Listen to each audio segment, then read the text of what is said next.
legacy and being in this Hall of Fame is the best thing that ever happened.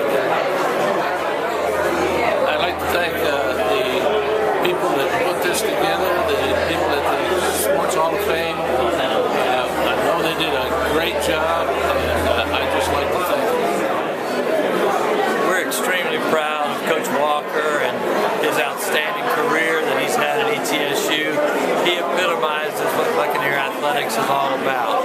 And tonight we can celebrate with him a lifetime of success, of influence on young people, and of outstanding representation of ETSU.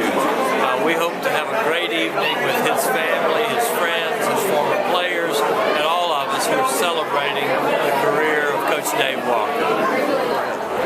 It's an honor to be here tonight in Nashville as we celebrate the best of ETSU. Coach Walker's given more than 50 years worth of service to the Bucs, has led us to the pinnacle of excellence, and tonight is a night of celebration not only for his current team members, his former team members. Tonight's an evening when we celebrate the family of East Tennessee State University. More importantly, it's an opportunity for us to say thank you. Thank you to someone who embodies our passion, embodies the spirit, embodies our commitment to excellence, but loves ETSU more than anyone I know.